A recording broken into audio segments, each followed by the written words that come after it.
So hello welcome students. आज के इस वीडियो लेक्चर में हम करेंगे आपको इंपॉर्टेंट एमसीक्यू जो कि फिजिक्स है और हमारा चैप्टर होगा सेमी कंडक्टर एंड डिवाइसेस, जिसको हम अर्धचालक भी बोलते हैं।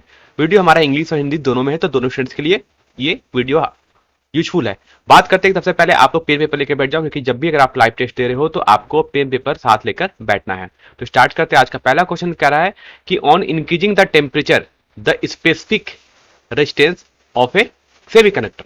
कह रहा है अगर टेम्परेचर बढ़ाओगे तो किसी भी रेजिस्टेंस का यानी किसी सेमीकंडक्टर का जो स्पेसिफिक रेजिस्टेंस होगा वो क्या होगा, यानी तापमान बढ़ने पर अर्धचालक का विशिष्ट प्रतिरोध क्या होता है। ऑप्शन नंबर कह रहा है इंक्रीज बढ़ेगा, ऑप्शन नंबर 2 कह रहा है डिक्रीज घटेगा, option number 3 does not change अपरिवर्तित रहेगा, कोई चेंज नहीं होगा, और ऑप्शन नंबर डी कह रहा है हमसे कि फर्स्ट डिक्रीजेज देन इंक्रीजेज, मतलब पहले घटेगा उसके बाद बढ़ेगा। ठीक है, तो बताओ यहाँ पर करेक्ट आंसर क्या होगा। हम बात कर रहे हैं एक सेमी कंडक्टर की बात कर रहे हैं ना, हमारे पास कंडक्टर होता है, फिर से हमारे पास एक इंसुलेटर होता है और एक सेमी कंडक्टर होता है। तो conductor, insulator and semi conductor. तो बात करते हैं कि हमसे जो बात कहा जा रहा है वो हमसे सेमी कंडक्टर को कहा जा रहा है। तो सेमी कंडक्टर का जो स्पेसिफिक रेजिस्टेंस होता है वो टेम्परेचर बढ़ने के साथ घटता है। ठीक है, क्या होता है? घटता है। ये बात याद रखना, क्योंकि सेमीकंडक्टर का जो ग्राफ होता है स्पेसिफिक रेजिस्टेंस का टेम्परेचर के साथ वो कुछ इस टाइप से होता है। ठीक है, ये किसका होता है? ये होता है आपका एक सेमी कंडक्टर का। ठीक है, तो क्या होगा? घटता है, टेम्परेचर बढ़ने के साथ उसका स्पेसिफिक रेजिस्टेंस घटता है, और यहां से जो करेक्ट ऑप्शन होगा वो हो जाएगा आपका ऑप्शन नंबर 2। ठीक है, बात करते हैं क्वेश्चन नंबर 2 की। क्वेश्चन नंबर 2 कह रहा है platinum and silicon are cooled, है ना। एक प्लेटिनम है और एक मेरे पास सिलिकॉन है, उसको ठंडा किया जाता है ना। पहले उसको हमने हीट किया, उसके बाद उसको हम ठंडा कर रहे हैं, है ना। कूल्ड आफ्टर हीटिंग, है ना, अप टू 25 डिग्री सेल्सियस, मतलब उसको हम ठंडा कर रहे हैं। पहले उसको हमने हीट किया, उसके बाद उसको हम ठंडा कर रहे हैं। तो ठंडा होते तो जब उसकी कूल्ड होते होते जब उसकी टेम्परेचर 25 डिग्री सेल्सियस पहुंच जाएगी, तो कह रहा है बताओ कि प्लेटिनम और सिलिकॉन का रेजिस्टेंस पे क्या इफेक्ट पड़ेगा।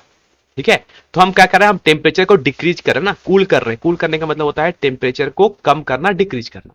तो टेम्परेचर जब घटेगा तो किसी भी मेटल या कंडक्टर की बात करें तो उसका जो रेजिस्टेंस होता है वो भी घटता है, क्योंकि वो डायरेक्टली डिपेंड किस पे करता है? टेम्परेचर पे।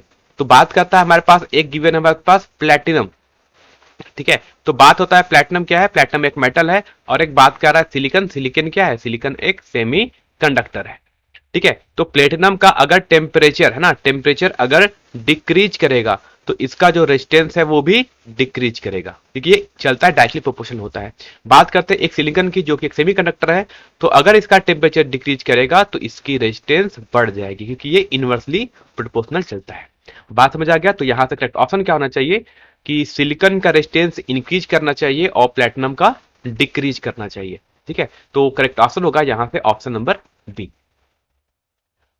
आते क्वेश्चन नंबर 3 की ओर। कह रहा है कि electric conduction in a semiconductor take place due to. कह रहा है कि हमारे पास जो भी एक सेमीकंडक्टर होता है उसमें जो इलेक्ट्रिक कंडक्शन होगा, यानी इस पे जो करंट फ्लो होगा वो किसके कारण होता है। कह रहा है सिर्फ इलेक्ट्रॉन के कारण होता है, ऑप्शन नंबर बी होल के कारण, ऑप्शन नंबर सी दोनों इलेक्ट्रॉन मतलब होल दोनों के कारण, या ऑप्शन नंबर डी कहता है ना तो इलेक्ट्रॉन ना तो होल। ठीक है, तो ऑप्शन नंबर देख लो, सबसे पहले है दोनों इलेक्ट्रॉन और होल, है ना, हिंदी मीडियम के।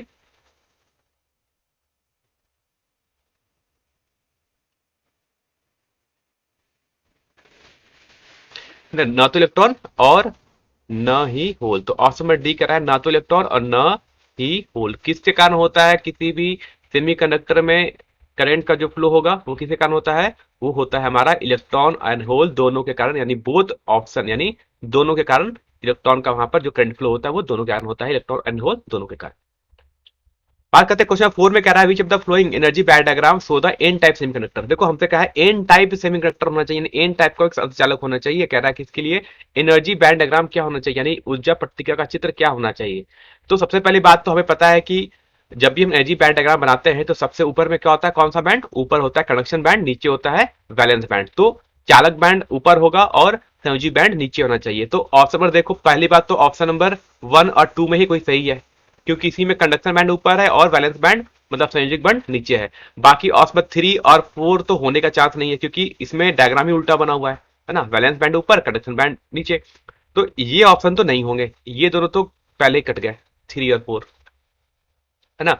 अब बात किस पे आता है, 1 और 2 पे बात कर लेते हैं। अब 1 और 2 पे देखोगे तो कह रहा है कि किस टाइप का सेमीकंडक्टर का है, उसने हमसे कहा वो एन टाइप का सेमीकंडक्टर है। एन टाइप मतलब उसमें नंबर ऑफ इलेक्ट्रॉन्स ज्यादा है। तो जब नंबर ऑफ इलेक्ट्रॉन ज्यादा होते हैं और एन टाइप सेमीकंडक्टर होती है, कंडक्टर होता है, तो उसमें हमारे पास जो इम्प्योरिटी लेवल होती है वो कहां रहती है, वो इम्प्योरिटी लेवल रहती है जस्ट कंडक्शन बैंड के नीचे, यहां पर कहीं रहती है कंडक्शन बैंड। ठीक है, ये किसके लिए है, ये हमारा होता है एन टाइप सेमीकंडक्टर के लिए। और जो एनर्जी बैंड का गैप होना चाहिए वो 1 इलेक्ट्रॉन वोल्ट ही होना चाहिए। तो करेक्ट ऑप्शन होगा वो हमारा ऑप्शन नंबर 2 है। ठीक है, बात समझ आ गई। बात करो सर ऑप्शन में वन वन कौन है, तो वन हमारा एक प्योर यानी इंट्रिंसिक सेमीकंडक्टर का वो एग्जांपल है, 1 नंबर, जिसमें हम कोई भी ना ही एन टाइप ना ही वो पी टाइप, ओनली सिंपल एक पीएन, सिंपल एक हमारे पास इंट्रिंसिक सेमीकंडक्टर है, मान लो सिलिकॉन और जर्मेनियम का, वो हमारा है 1। ठीक है, हो गया हमारा क्वेश्चन नंबर 4। आते हैं हम क्वेश्चन नंबर 5 की ओर। क्वेश्चन 5 हमसे कह रहा है कि let n p and n e be the number of holes and conduction electrons in an intrinsic semiconductor. कह रहा है कि माना एनपी और एनएन क्रमशः एक अशुद्ध अर्धचालक में होलो तथा चालक इलेक्ट्रॉन की संख्या है, तो बताओ इनमें से नंबर ऑफ इलेक्ट्रॉन्स और होल्स के बीच में क्या कौन सा संबंध सही है।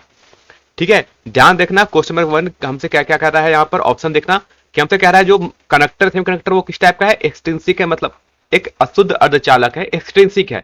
एक्सट्रिंसिक कब बनता है, जब उसमें हम कोई ट्राइवेलेंट या कोई पेंटावेलेंट एलिमेंट हम उसमें ऐड करते हैं, इम्प्योरिटी को ऐड करते हैं, जिससे हमारा कम सा हमारा या तो पी टाइप बनेगा नहीं तो एन टाइप बनेगा। अगर हम ट्राइवेलेंट उसमें ऐड करते हैं किसी प्योर सेमीकंडक्टर में तो हमारा बन जाता है पी टाइप, और वही अगर हम इलेक्ट्रॉन यानी अगर हम एक एन टाइप के मटेरियल को ऐड करते हैं, इसके बाद हम बोलते हैं पेंटावेलेंट एटम्स। अगर एक पेंटावेलेंट एटम को ऐड कर को अगर मिक्स करोगे किसी प्योर सेमीकंडक्टर में जैसे सिलिकॉन में, तो हमारे पास जो रिजल्टेंट मिलेगा सेमीकंडक्टर कंडक्टर वो हमारा एक एन टाइप का सेमीकंडक्टर होगा। तो कह रहा है कि बताओ एक्सट्रिंसिक सेमीकंडक्टर है। अब देखो अगर वो एक्सट्रिंसिक सेमीकंडक्टर है तो दैट मींस आइदर वो एन टाइप होगा या पी टाइप होगा, और एन टाइप में नंबर ऑफ इलेक्ट्रॉन्स ज्यादा होते हैं और पी टाइप में नंबर ऑफ होल्स ज्यादा होते हैं। ठीक, तो यहां पर हम क्या कह सकते हैं और कितना ज्यादा होते हैं, तो पी टाइप में नंबर ऑफ होल्स बहुत ज्यादा होते हैं किसमें, तो बात करो कि अगर यहां पर जो अगर पी टाइप का सेमीकंडक्टर होगा है ना, अगर पी टाइप का सेमीकंडक्टर होता है इसमें नंबर ऑफ होल्स होते हैं वो much much greater than number of electrons होते हैं। वही अगर बात करते हैं एक एन टाइप के सेमीकंडक्टर में, तो इसमें नंबर ऑफ जो इलेक्ट्रॉन्स होगा वो होल्स की संख्या में बहुत ज्यादा होगा। ठीक, मतलब इक्वल तो नहीं होते हैं। तो इसलिए यहाँ जो करेक्ट ऑप्शन होगा वो हमारा ऑप्शन नंबर 4 है। ठीक है, कौन होगा यहाँ पर जो करेक्ट ऑप्शन होगा वो हमारा यहाँ पर ऑप्शन नंबर 4 होगा। बात में जाए क्यों, क्योंकि यहां पर दोनों अनइक्वल होते हैं ना, एक्सट्रिंसिक में क्या होगा अनइक्वल होंगे।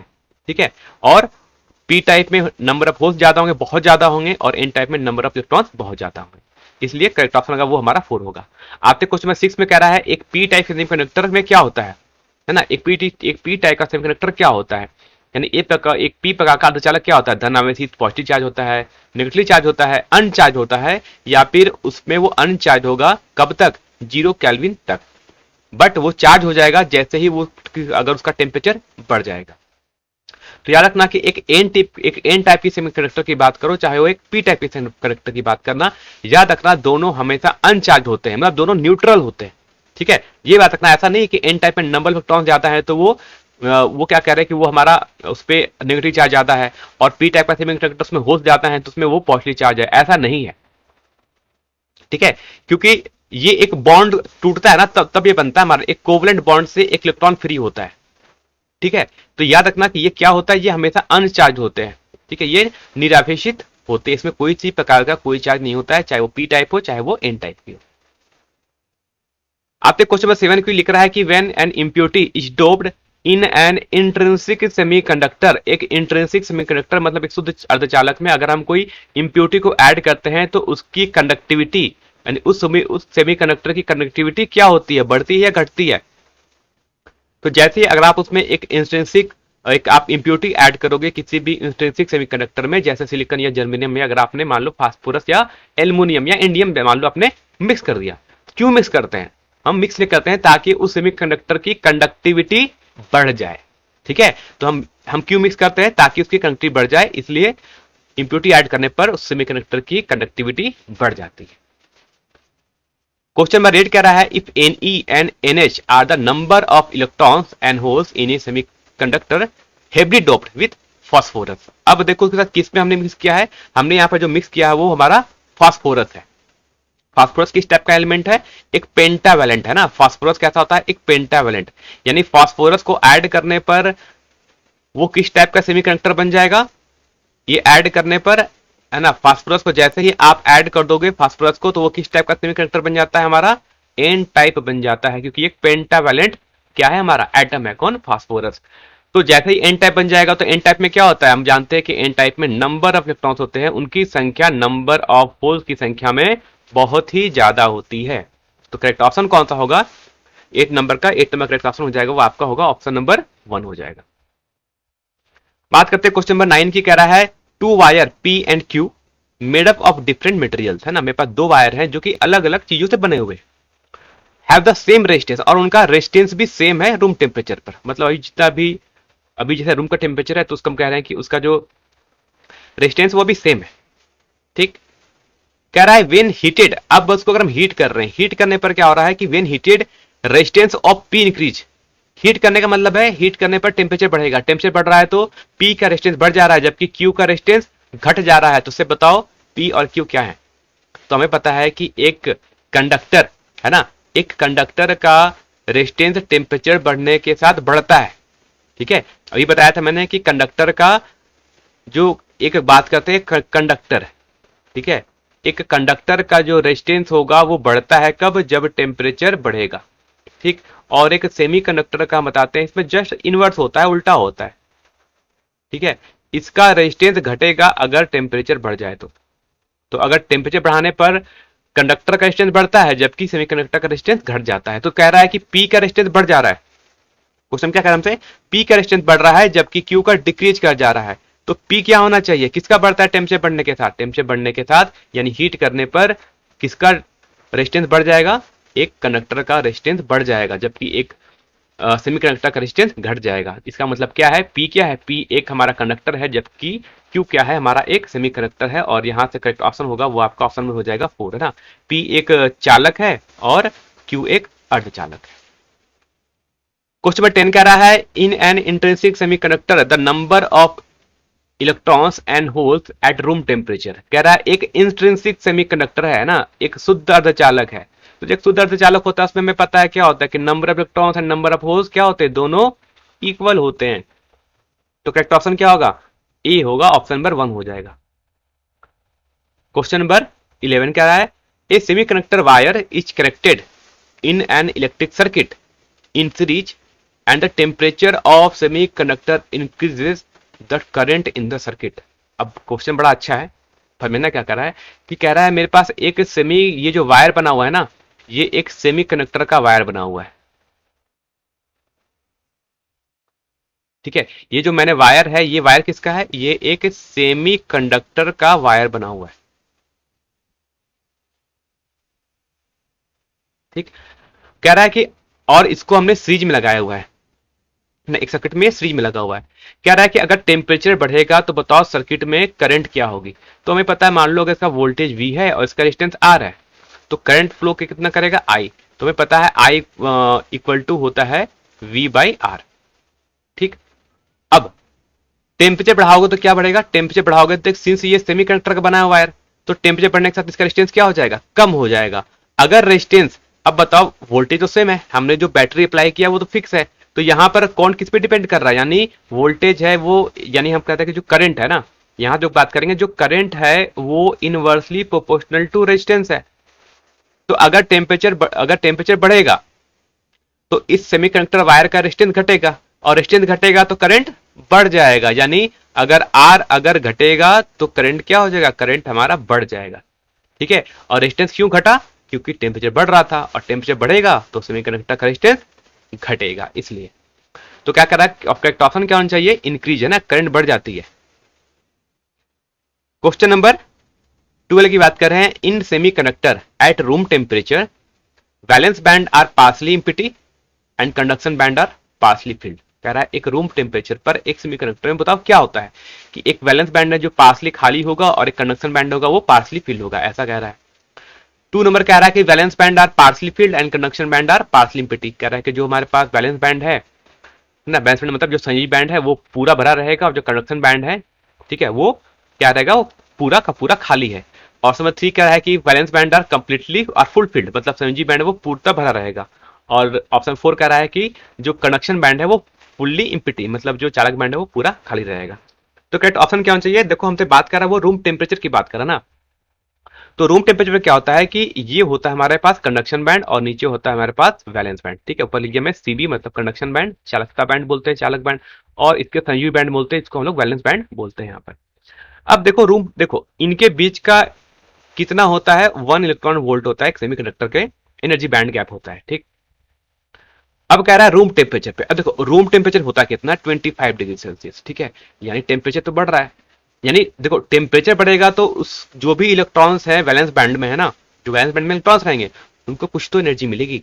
ठीक है, कुछ एनर्जी मिलेगी तो क्या मिलेगी, क्योंकि टेम्परेचर बढ़ाने पर एनर्जी बढ़ती है ना, काइनेटिक एनर्जी हमने पढ़ा थर्मोडायनेमिक्स में, है ना, कि काइनेटिक एनर्जी का 3/2 kTm पढ़ते थे वहां पर काइनेटिक एनर्जी का फॉर्मूला। तो टेम्परेचर बढ़ाने, टेम्परेचर किस पे डिपेंड करता था, टेम्परेचर वो अगर बढ़ेगा तो क्या बढ़ेगा, काइनेटिक एनर्जी बढ़ेगी। सिंपल सी बात है ना, टेम्परेचर बढ़ेगा तो काइनेटिक एनर्जी बढ़ेगी। तो यहां अगर रूम टेम्परेचर है मतलब वहां पर टेम्परेचर है तो कुछ एनर्जी मिली होगी, तो कुछ इलेक्ट्रॉन्स क्या होंगे, यहां से जंप करके कहां चले गए होंगे। तो समझ लो कुछ ऐसा कि कुछ इलेक्ट्रॉन्स है जो यहां पर भाग के कहां चले गए, कंडक्शन बैंड में। मान लो 2 इलेक्ट्रॉन्स यहां से चले गए ऊपर, तो यहां पर क्या हमें नजर आ रहा है कि जो वैलेंस बैंड है वो कुछ खाली हो गया, पार्सली इम्पिटी हो जाएगा, और जो कंडक्शन बैंड होगा ऊपर 2 इलेक्ट्रॉन आ गए हैं, मतलब जो कंडक्शन बैंड है वो पार्सली फिल्ड हो जाएगा। इसलिए करेक्ट ऑप्शन क्या होगा, ऑप्शन नंबर 1। ठीक है, जब आपकी बात करते हैं हम एक रूम टेम्परेचर की बात करते हैं तभी ये वैलिड है। क्वेश्चन नंबर 13 कह रहा है in a P type semiconductor there are mainly, बताओ, कह रहा है एक पी टाइप सेमीकंडक्टर में मेनली क्या होता है, इलेक्ट्रॉन्स होते हैं, होल्स होते हैं, दोनों होते हैं या नन ऑफ दीज। तो देखो क्वेश्चन थोड़ा ढंग से पढ़ना, उसने कहा मेनली क्या होते हैं, मतलब अधिकतर क्या होते हैं, मुख्यतः क्या होते हैं। तो मुख्यतः क्या होते हैं कि एक पी टाइप का सेमीकंडक्टर है, उसमें हम पता है कि नंबर ऑफ होल्स होते हैं वो इलेक्ट्रॉन्स की संख्या में बहुत ज्यादा होते हैं। किसमें, जब भी हम बात करते हैं एक पी टाइप के सेमी कंडक्टर के। तो अब बताओ कि मेनली यहां पर क्या है, होल्स है या इलेक्ट्रॉन्स है। तो मेनली जो यहां पर है वो होल्स है, यानी ऑप्शन नंबर आपका सही हो जाएगा, ऑप्शन नंबर 2। ठीक है, यानी मुख्यतः क्या होंगे उसमें, कोटर होंगे, होल्स होंगे। क्वेश्चन नंबर 14 कह रहा है choose the false statement from the following, है ना, इनमें से कौन सा कथन है जो कि सही नहीं है, मतलब कि गलत कह रहा है। तो उसमें से कह रहा है कि हमसे the resistivity of semiconductor increases with increase in temperature, temperature बढ़ने के साथ उसकी रेस्टिविटी बढ़ती है सेमीकंडक्टर के केस में, कह रहा है। ऑप्शन बी कह रहा है कि substance with energy gap of order 10 electron volt are insulator. ठीक, ऑप्शन 3 कह रहा है कि in conductor the valence and conduction band में ओवरलैप। ऑप्शन डी कहता है कि the conductivity of semiconductor increases with increase in temperature. कह रहा है कि ऑप्शन में कह रहा है कि हमें रॉन्ग स्टेटमेंट को चूज करना, कौन सा स्टेटमेंट जो कि फॉल्स है। कह रहा है कि बताओ जो सेमीकंडक्टर होते हैं टेम्परेचर बढ़ने के साथ उनकी प्रतिरोधकता, मतलब कहते हैं जिसको हम लोग स्पेसिफिक रेजिस्टेंस बोलते हैं, वो बढ़ती है। क्या ये सही है? अभी मैंने आपको सबसे पहले बताया था कि एक रेजिस्टिविटी और टेम्परेचर का ग्राफ एक सेमीकंडक्टर के लिए क्या होता है, घटता है। टेम्परेचर बढ़ने से घटती है, यानी टेम्परेचर बढ़ेगा मतलब हीट बढ़ेगा, हीट बढ़ेगा तो टेम्परेचर बढ़ेगा, और टेम्परेचर बढ़ेगा तो उसकी स्पेसिफिक रेजिस्टेंस घटनी चाहिए, घट जाती है, रेजिस्टिविटी घटती है। तो करेक्ट ऑप्शन हमसे पूछा था कौन सा स्टेटमेंट गलत है, वो ऑप्शन नंबर 1 ये गलत है ना, बढ़ता नहीं घटता है इसलिए। ठीक, ऑप्शन नंबर 2 तो सही है कि इंसुलेटर का energy band gap 10 electron volt हो सकता है क्योंकि 3 इलेक्ट्रॉन वोल्ट से जिसकी एनर्जी बैंड गैप ज्यादा होगी उसको हम लोग बोलते हैं इंसुलेटर। तो 3, तो ये 10 से तो ज्यादा है, मतलब 3 इलेक्ट्रॉन वोल्ट से तो ज्यादा ही है, तो ये कुचालक होगा ही होगा। ठीक, कह रहा है in conductor the valence and conduction band में ओवरलैप। तो कंडक्शन बैंड और वैलेंस बैंड क्या होते हैं, एक कंडक्टर में दोनों ओवरलैप रहते हैं। ठीक है, ये भी स्टेटमेंट सही था। और ऑप्शन डी में कहा था कि the connectivity of A semiconductor increases with increase in temperature. ठीक है, तो एक सेमीकंडक्टर का कंडक्टिविटी बढ़ती है टेम्परेचर बढ़ने के साथ, तो ये भी बात सही है ना, टेम्परेचर बढ़ेगा तो उसकी कंडक्टिविटी बढ़ेगी लेकिन रेजिस्टिविटी घटेगी। तो ऑप्शन 4 भी सही था, यानी इसमें से ऑप्शन 4 भी हमारा करेक्ट स्टेटमेंट था। हमसे कहा था गलत स्टेटमेंट कौन है, वो ऑप्शन नंबर 1 है। क्वेश्चन 15 कह रहा है in semiconducting material the mobilities of electron and holes are respectively which of the following statement is true. ये क्वेश्चन आपको देखना, आई थिंक ये क्वेश्चन नीट में इस बार पूछा था 2000 20 या 21 में देखना, शायद 20 या 21 में पूछा था, किसी एक खाल में ये पूछा गया क्वेश्चन है। तो कह रहा है बताओ कि एक सेमीकंडक्टर कनेक्टिंग मटेरियल है, तो कह रहा है उसमें मोबिलिटी किसकी ज्यादा होती है, इलेक्ट्रॉन्स की ज्यादा होती है या होल्स की ज्यादा होती है, दोनों की इक्वल होती है। ठीक है। देखो इलेक्ट्रॉन्स है ना, जो मेनली जो मूव करते हैं किसी भी सेमीकंडक्टर मटेरियल में, वो मूव करते इलेक्ट्रॉन ही है ना, होल्स कभी मूव नहीं करता है। ठीक है, होल्स कभी मूव नहीं करता, मूव कौन करता है, एक्चुअली में मूव करते हैं इलेक्ट्रॉन्स। मतलब मान लो जैसे कि इलेक्ट्रॉन्स, यहाँ का इलेक्ट्रॉन्स है ना, अगर ये इलेक्ट्रॉन जंप करके यहाँ चला जाएगा तो क्या हो जाएगा, यहाँ पर खाली हो जाएगा और यहाँ पर इलेक्ट्रॉन्स आ जाएगा। ठीक, अब ये इलेक्ट्रॉन फिर यहाँ एम्प्टी है, अब ये इलेक्ट्रॉन अगर यहाँ जंप करेगा तो हमें क्या नजर आएगा कि यहाँ का खाली, यहाँ का खाली, इलेक्ट्रॉन यहाँ आकर बैठ गया। ठीक, तो हमें लग रहा है कि जा तो रहा है इलेक्ट्रॉन आगे, लेकिन हमें क्या लग रहा है, कौन मूव कर रहा है, होल्स पीछे मूव कर रहे हैं। ठीक है, तो हमसे पूछा था कि मोबिलिटी ज्यादा किसकी होती है, तो मोबिलिटी जो ज्यादा होती है वो इलेक्ट्रॉन्स की ज्यादा होती है और होल्स की कम होती है ना। इसको ऐसा भी बोलते हैं लोग कि इलेक्ट्रॉन का मास कम होता है, तो जो हल्का होगा उसका मूवमेंट ज्यादा होगा ना, मोबिलिटी मतलब होता है मूवमेंट किसकी जी, तो वो इलेक्ट्रॉन्स की ज्यादा होती है। क्वेश्चन 16 कह रहा है, the impurity energy level of n type semiconductor lies in, है ना। तो कह रहा है कि एन टाइप का सेमीकंडक्टर होगा तो उसमें जो अशुद्धि ऊर्जा का स्तर होता है वो कहाँ होता है, जस्ट एवं बैलेंस बैंड, बैलेंस बैंड के जस्ट ऊपर होता है, just below conduction band, conduction band के जस्ट नीचे होता है। और नंबर 3 कह रहा है कि between valence and conduction band, कह रहा है कि वैलेंस बैंड और कंडक्शन बैंड के बीच में होता है, या ऑप्शन डी कह रहा है नन ऑफ दिस, इनमें से कोई नहीं। तो अगर हम एक बनाते हैं एनर्जी बैंड डायग्राम, एक कंडक्शन बैंड और एक बनाता हूं ये आपका एक वैलेंस बैंड। ठीक है, किस टाइप का मटेरियल हमसे कहा है, एन टाइप है ना, किस टाइप का अर्धचालक है वो, एन टाइप का अर्धचालक है। तो एन टाइप का जब भी अर्धचालक होता है तो इसमें जो अशुद्धि का लेवल होता है वो कहां होता है, ये होता है इम्प्योरिटी लेवल। ठीक है, इसे बोलते हैं इम्प्योरिटी लेवल, किसके लिए, एन टाइप के लिए, याद रखना है ना। एनर्जी बैंड डायग्राम बहुत अच्छे से देख लेना, नहीं देखा है तो जाके मैं लेक्चर देख लो, मैंने सब कुछ समझाया था, है ना, फुल मैंने डिटेल में समझाया हुआ पूरा, है ना, सब्जेक्टिव क्वेश्चन का मैंने सॉल्व किया हुआ है वहां पूरा। तो ये होता है हमारा किसके लिए, ये होता है एक एन टाइप के लिए। तो ये कहां पर लाई कर रहा है, जस्ट कंडक्शन बैंड के नीचे, है ना, ये कहां पर है, इम्प्योरिटी लेवल कंडक्शन बैंड के जस्ट नीचे। तो करेक्ट ऑप्शन क्या होगा, जस्ट बिलो कंडक्शन बैंड, यानी जस्ट चालक बैंड के नीचे होता है। आते हैं क्वेश्चन नंबर हम 17 की, लिख रहा है what is the energy gap in silicon semiconductor, है ना, सिलिकॉन सेमीकंडक्टर में के लिए एनर्जी बैंड गैप कितना होता है। ठीक है, तो याद रखना कि जो एनर्जी का बैंड गैप होता है, एक हम बात कर रहे हैं सिलिकॉन के लिए, तो सिलिकॉन का जो एनर्जी बैंड गैप होता है वो 1.1 इलेक्ट्रॉन वोल्ट होता है, याद रखना। ठीक, एक होता है मेरे पास जर्मेनियम, जर्मेनियम के लिए एनर्जी का बैंड गैप होता है वो 0.7 इलेक्ट्रॉन वोल्ट होता है। इन दोनों में से आपसे कोई पूछा जा सकता है ना, ये वैल्यू हम हमेशा याद रखते हैं। तो हमसे पूछा था सिलिकॉन के लिए कितना होना चाहिए, option D 1.1 electron volt. Question number 18 में आते हैं, लिखता है region which have no free electrons and holes in in a PN junction, कह रहा है पीएन जंक्शन जब हम बनाते हैं तो उसके बीच में, है ना, जहां पर कोई भी फ्री इलेक्ट्रॉन्स नहीं रहेगा और वहां पर कोई भी होल्स नहीं रहेगा, उस रीजन को हम लोग क्या बोलते हैं। तो कुछ इस टाइप से होता है हमारे पास, एक पीएन जंक्शन जब बनाते हैं ऐसे, है ना, जैसे हम पीएन जंक्शन को जब ऐसे पी टाइप और एन टाइप को हम ज्वाइंट करते हैं, है ना, मान लो हमने ऐसे ज्वाइंट किया, तो क्या होता है कि इसके बीच वाले पार्ट में यहाँ पर, है ना, तो जहां पर एन टाइप होता है वहां पर कौन आ जाते हैं, यहां पर जाते हैं इलेक्ट्रॉन्स। ठीक, यहां पर आते हैं पॉजिटिव आयन। ठीक है, होल्स नहीं है, ये पॉजिटिव आयन है, याद रखना, जो मैंने प्लस बनाया वो पॉजिटिव आयन है, होल्स नहीं है। ठीक है, और ये जो नेगेटिव बनाया ना वो फ्री इलेक्ट्रॉन्स है। ठीक है, और बीच में क्या होता है, बीच में कुछ नहीं होता है ना, और इस रीजन को हम लोग क्या बोलते हैं, इस बीच वाले रीजन को हम लोग बोलते हैं, यानी ये जो रीजन बन गया है ना, इस रीजन को हम लोग बोलते हैं डिप्लीशन रीजन, यानी इसको बोलते हैं अवक्षय प्रत बोलते हैं, या जिसको हम डिप्लीशन रीजन बोलते हैं। तो डी नंबर तो पूछा जाता है कि बताओ कि डिप्लीशन रीजन होता है क्या है, तो डिप्लीशन रीजन हमेशा कहता होगा न्यूट्रल होगा ना, वहां कोई चार्ज नहीं होता है, वहां पे ना कोई इलेक्ट्रॉन्स है ना कोई होल्स है ना, और साइड साइड में क्या रहते हैं, आपके फ्री इलेक्ट्रॉन्स रहते हैं साइड में, और एक साइड में हमारे पास फ्री पॉजिटिव आयंस होते हैं ना, वो पॉजिटिव आयंस होते हैं। क्वेश्चन नंबर 19 की बात करते हैं, in a PN junction at the near junction there are, है ना।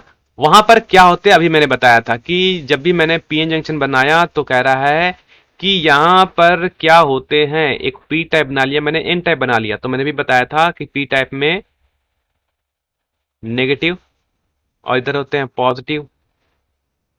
तो कह रहा है पीएन जंक्शन के नियर क्या क्या होते हैं, यानी ये दोनों है क्या, ठीक है।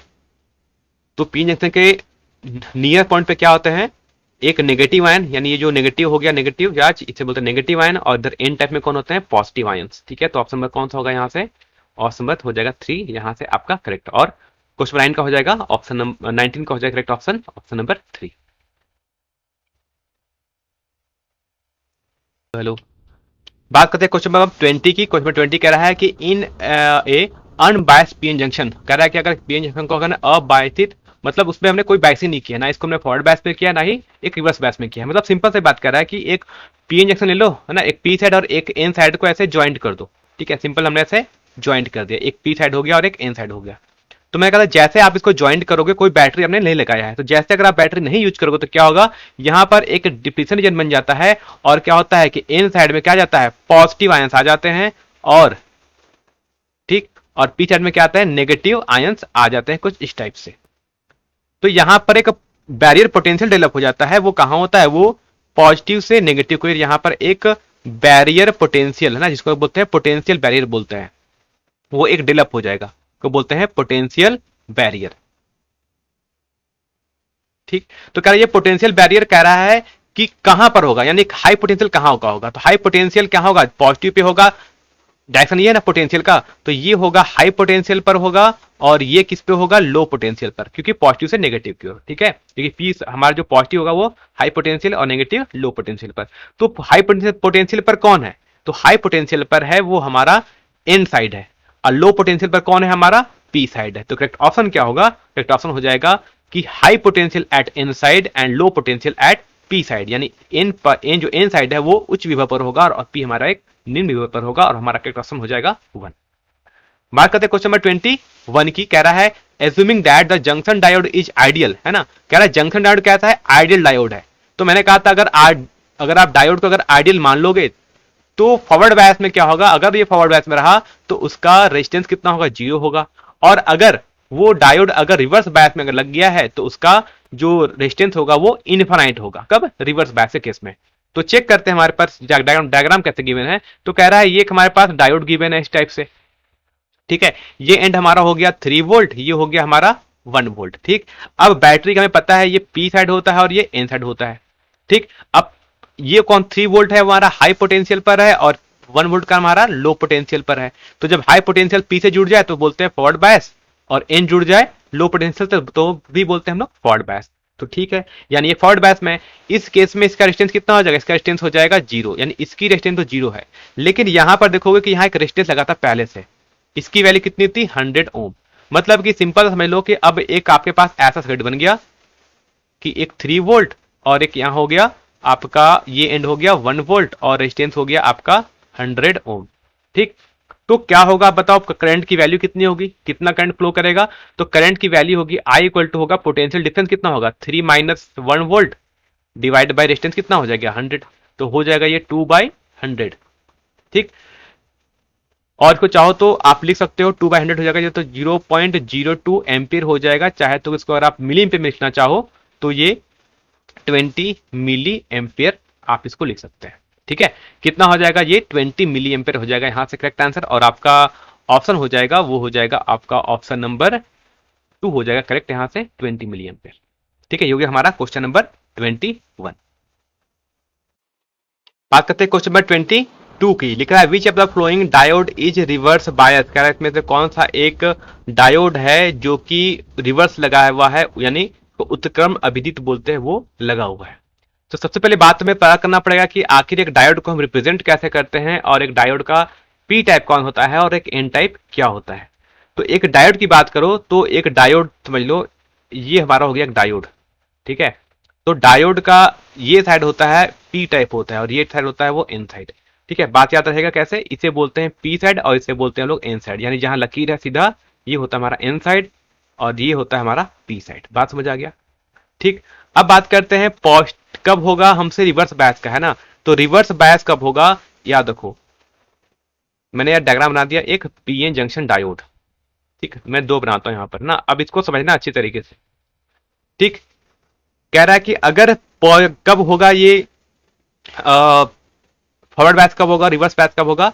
तो फॉरवर्ड बायस अगर होना है ना, अगर बहुत करते हैं, अगर ये फॉरवर्ड बायस होना है, फॉरवर्ड, ठीक है, तो बैटरी का यहां पर हाई पोटेंशियल होना चाहिए, यानी बैटरी वोल्टेज यहां पर ज्यादा होनी चाहिए और यहां पर लो पोटेंशियल यानी लो वोल्टेज होना चाहिए। ठीक, ये फॉरवर्ड के लिए।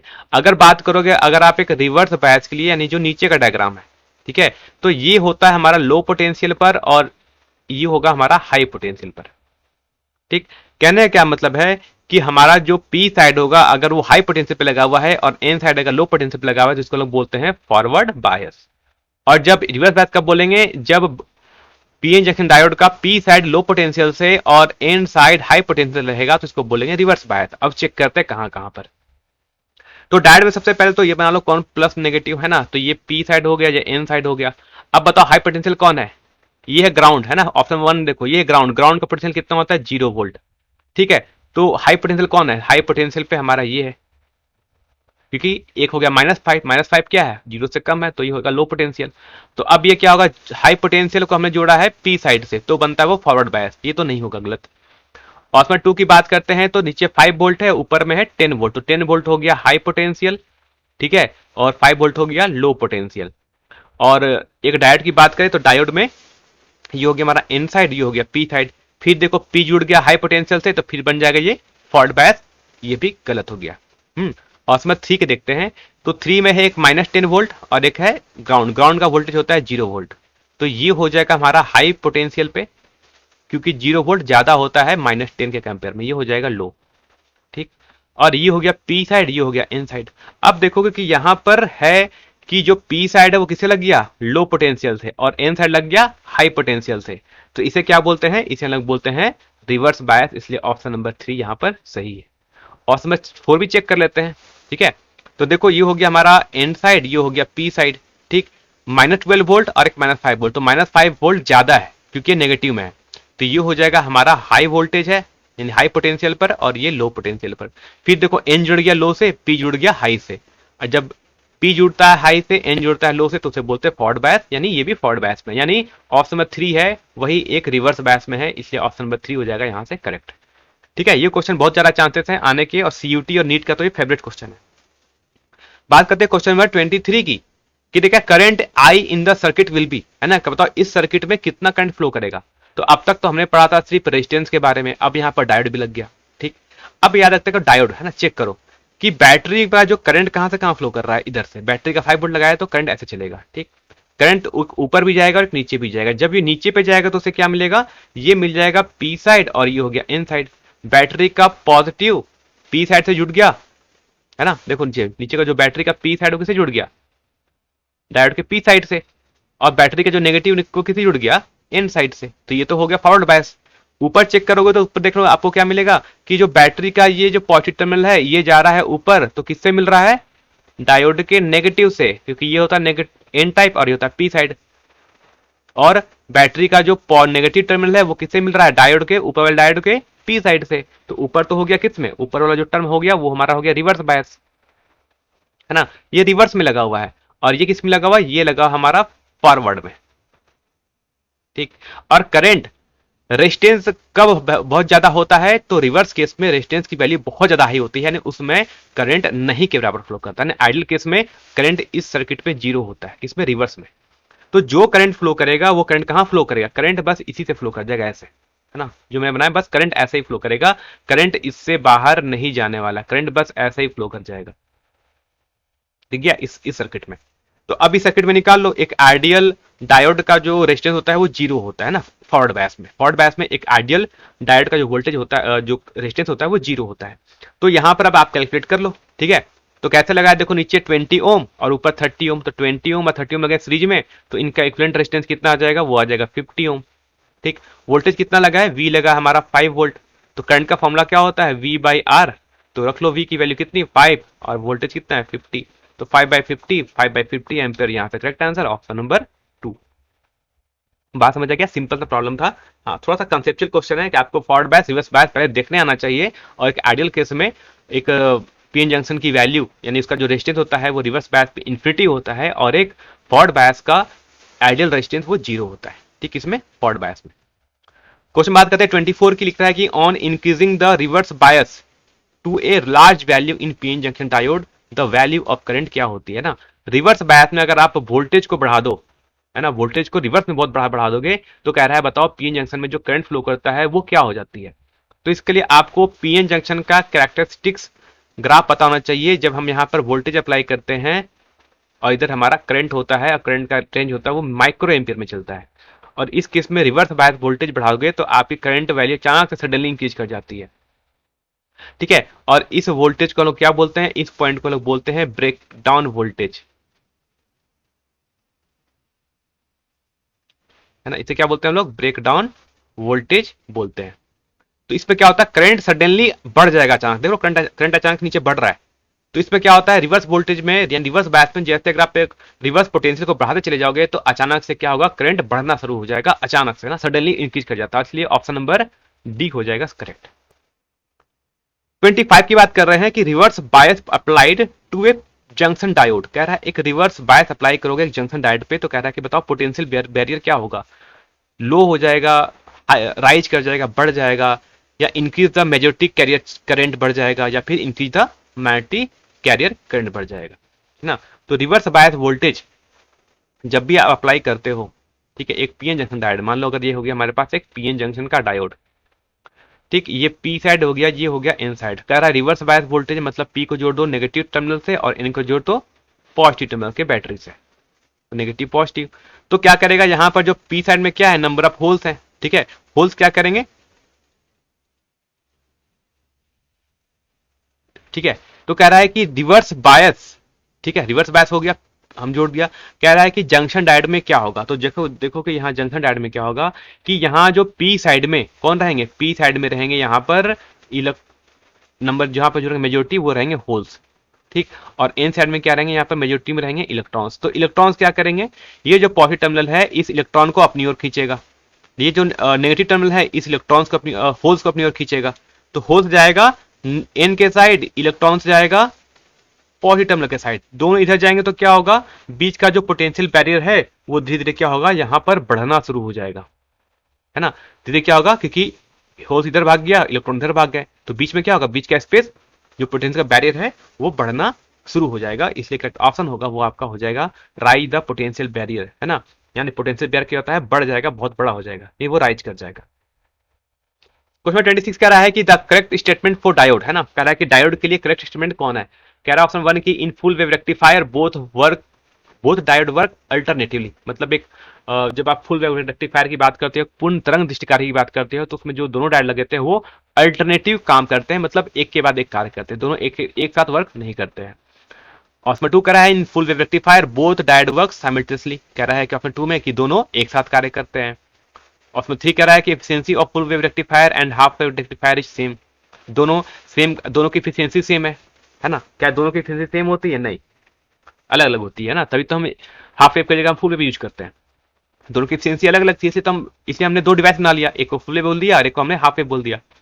और ऑप्शन नंबर 4 कहता है कि full wave rectifier is by directional, मतलब बाई डायरेक्शनल मतलब कि ये दोनों साइड काम करता है, मतलब कि इसमें जो डायोड लगा है वो दोनों साइड से वर्क करते हैं, नहीं। तो हमें पता है कि डायोड कब करंट कनेक्ट करता है, ओनली फॉरवर्ड बायस में, और रिवर्स बायस में वो कंडक्ट नहीं करता है। तो हम जब बात करते हैं अब एक फुल वेव रेक्टिफायर की, तो क्या होता है, फुल वेव रेक्टिफायर का डायग्राम आपने कुछ देखा होगा कुछ इस टाइप से, जिनको याद हो देखना कि हम यहाँ पर दो डायोड यूज करते हैं, और ये ऐसा लगा होता है, यहाँ पर हमारा लगाता है लोड ऐसे, ठीक है, और यहाँ पर देखोगे कि कुछ इसको हम लोग बोलते हैं सेंट्रल टैप,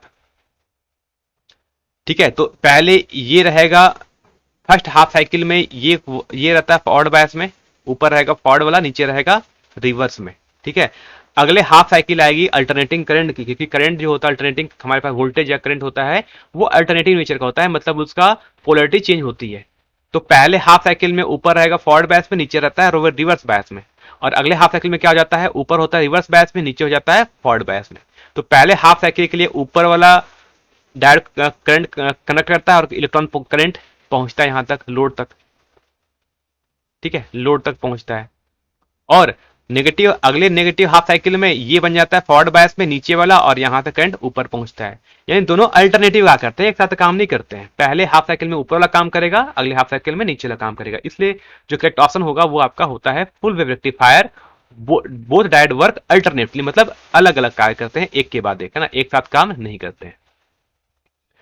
क्वेश्चन नंबर 27 की बात कर रहा है, एक full wave rectifier circuit along with input and output voltage is shown, है ना। यहाँ पर हमने एक इनपुट वोल्टेज और आउटपुट वोल्टेज का हमने यहाँ पर ग्राफ बनाया है। तो कह रहा है बताओ आउटपुट वोल्टेज अलोंग D2 के अलोंग हमें कौन सा वोल्टेज मिलेगा, यानी वो किस टाइप से रेक्टिफाई करेगा, है ना। हम क्यों यूज करते हैं दिष्टिकारी, पूर्ण तरंग दिष्टिकारी, जिसको हम एक फुल रेक्टिफायर बोलते हैं, इसका हम यूज क्यों करते हैं, हम चाहते हैं कि जो भी अल्टरनेटिंग करंट है वो दोनों को डीसी में कन्वर्ट कर दे, है ना। इसलिए हम यूज करते हैं, क्या यूज करते हैं, हम यूज करते हैं एक दो डायोड यूज करते हैं। तो डायोड D2 कब काम करता है, जब अगर नेगेटिव हाफ साइकिल में काम कौन करता है, D2। यानी D2 कहां काम कर रहा होगा, इस पॉइंट पर हमारा D2 वर्क करता है। और D2 क्या करता है, उसमें वो उसको फिल्टर आउट करके फिर से उसको क्या कर देता है, पॉजिटिव बना देता है, यानी कनेक्ट करता है। यानी बी, इसके अलाउंग कौन कौन सा मिलेगा हमें आउटपुट वोल्टेज, वो मिलेगा, बी मिल जाएगा, डी मिल जाएगा और एक एफ मिल जाएगा। तो हमसे बस ऑप्शन देखो बी डी एफ कहीं दिया है, तो बी डी एफ नहीं दिया है, हमसे सिर्फ दो ही के पेयर पूछा है, तो उसमें से करेक्ट ऑप्शन होगा वो बी और डी हो जाएगा। या तो बी डी होता, डी एफ होता, या एफ बी होता, ऐसा कुछ होता तो ऑप्शन होता। तो यहाँ पर हमसे सिर्फ एफ और डी ही नजर आ रहा है, तो हमारा करेक्ट ऑप्शन होगा बी एंड डी। क्यों, क्योंकि ये नेगेटिव वाले साइकिल में बस यही दोनों इसको कर दे रहा है पॉजिटिव, जब साइकिल कैसा था, नीचे वाला था, ठीक है। ये बी और डी के लिए है, ठीक है, और ये करस्पॉन्डिंग D2 के लिए बना हुआ है। बात करते हैं क्वेश्चन नंबर 28 की, लिख रहा है a full wave rectifier circuit is operating from 50 hertz means का the fundamental frequency in the ripple will be. तो कह रहा है कि बताओ, सिंपल से रखना कि ए फुल वेव रेक्टिफायर में अगर इनपुट फ्रीक्वेंसी 50 हर्ट्ज है, तो आउटपुट जो हमें फ्रीक्वेंसी मिलती है वो जस्ट डबल हो जाती है, किसमें, फुल वेव में। हाफ वेव में जितनी फ्रीक्वेंसी पहले होगी, बाद की फ्रीक्वेंसी भी सेम रहेगी। यानी अगर पहले फ्रीक्वेंसी 50 हर्ट्ज है, तो बाद की फ्रीक्वेंसी भी 50 हर्ट्ज रहेगी, किस केस में, हाफ वेव रेक्टिफायर में। जबकि फुल वेव रेक्टिफायर में अगर इनपुट फ्रीक्वेंसी 50 हर्ट्ज है, तो आउटपुट फ्रीक्वेंसी डबल हो जाएगी, 100 हर्ट्ज हो जाएगी। तो करेक्ट ऑप्शन क्या होगा, हमसे पूछा था फुल वेव रेक्टिफायर, तो करेक्ट ऑप्शन कौन सा होगा, यहां से 100 हर्ट्ज हो जाएगा आउटपुट फ्रीक्वेंसी। क्वेश्चन 29 में हमसे है कि zener diode is used for, है ना। जेनर डायोड का हम यूज क्यों करते हैं, तो जेनर डायोड का जो हम यूज करते हैं वो हम यूज करते हैं वोल्टेज स्टेबलाइजर के रूप में, है ना। क्योंकि वो क्या करता है, किसी लोड के अलोंग वोल्टेज को फिक्स रखता है, ठीक है। अगर सर्किट में अचानक से बहुत ज्यादा करंट फ्लो, वोल्टेज बढ़ जाए, तो सारा का सारा क्या होता है, उसका ब्रेक डाउन हो जाता है। ब्रेक डाउन होता है मतलब सारा का सारा करंट कहां से फ्लो कर जाता है, जेनर डायोड से। इससे क्या होता है कि हमारा जो डायोड है, यानी जो भी हमारा अप्लायंस है, हम जो जो अप्लायंस यूज कर रहे हैं, जिसके साथ हमने जेनर डायोड को लगा कर रखा था, वो अप्लायंस जलने से बच जाता है। तो इसका यूज करते हैं हम स्टेबलाइजेशन में यूज करते हैं ना, वोल्टेज स्टेबलाइजेशन के रूप में हम इसका यूज करते हैं, ठीक है। जेनर डायोड को इस बार अच्छे से पढ़ के चले जाना, 3 मार्क्स क्वेश्चन में इस बार आने के चांसेस हैं कि जेनर डायोड का use as a voltage regulator में हम कैसे करते हैं। तो सब्जेक्टिव क्वेश्चन के लिए इस बार इंपॉर्टेंट क्वेश्चन रहेगा आपके लिए भी। क्वेश्चन 30 की बात करते हैं, अब हम आते हैं सिंपल सा लॉजिक गेट के बारे में बात करते हैं, जो एक दो क्वेश्चन आपको इस बार देखने को मिल सकते हैं। क्या digital circuit can be made by repetitive use of, है ना। कह रहा है कि हम जो डिजिटल सर्किट बनाते हैं वो किसके रिपीटेटिव यूज करके बना सकते हैं, मतलब कौन से डायोड को बार बार यूज करके हम एक, है ना, उसको सीरीज पैरेलल मतलब डिफरेंट कॉम्बिनेशन में हम अरेंज करके हम एक कोई भी डायोड हम बना सकते हैं। तो कौन सा डायोड यूज करेंगे, तो हम वो यूज करते हैं, उसको लोग बोलते हैं यूनिवर्सल डायोड, है ना। दो याद रखना कि कभी आपसे पूछ लिया कि यूनिवर्सल डायोड कौन है, यूनिवर्सल लॉजिक गेट, है ना। तो यूनिवर्सल गेट की बात करो, तो जो यूनिवर्सल गेट है हमारे पास, जिसका यूज करके हम कोई भी लॉजिक गेट बना सकते हैं, वो दो है, ठीक है। पहला होता है हमारे पास एक नॉर गेट, और दूसरा होता है नैंड गेट, है ना। इनका यूज करके हम कोई भी लॉजिक गेट हम बना सकते हैं। तो यहां पर ऑप्शन का देखो कौन सा है, क्या नॉर और नैंड में कौन दिया हुआ है, तो हमसे दिया हुआ है नैंड, है ना। तो नैंड का यूज करके हम कुछ भी बना सकते हैं। आता है क्वेश्चन नंबर 1 कि when all input of NAND gate are connected the resultant circuit क्या बन जाएगा। तो कह रहा है कि एक मेरे पास नैंड गेट है, नैंड गेट कैसे बनता है, तो ये हो गया हमारे पास, इसे बोलते हैं नैंड गेट, ठीक। अब कह रहा है इस नैंड गेट का, ठीक, ये तो नैंड गेट, अब कह रहा है इस नैंड गेट के इनपुट को आपस में कनेक्ट कर दो, लिखा है all inputs of NAND gate are connected, यानी इनको ज्वाइंट कर दो। तो जैसे इसको आप ज्वाइंट कर दोगे इनके इनपुट को, तो अब ये कैसा बिहेव करेगा, ये बन जाएगा आपका एक नॉट गेट बन जाएगा।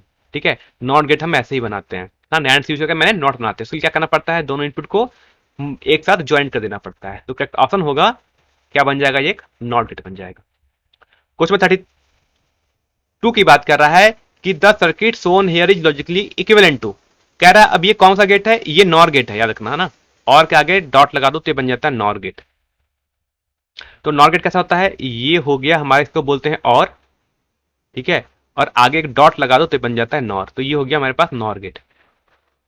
ठीक, नॉर गेट को जब आप ऐसे जोड़ते हो तो जो रिजल्टेंट बन जाता है वो क्या बन जाता है, वो एक और गेट बन जाता है। ठीक है, इस टाइप से जोड़ोगे आप तो क्या बन जाएगा, जब आप दो नॉर गेट को इस टाइप से अरेंज करते हो तो क्या बन जाता है, वो बन जाता है हमारा एक और गेट बन जाता है।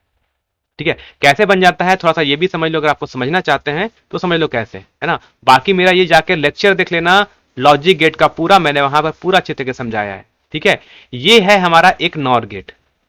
ठीक, और मैंने क्या किया कि इसको ऐसे ज्वाइंट कर दिया।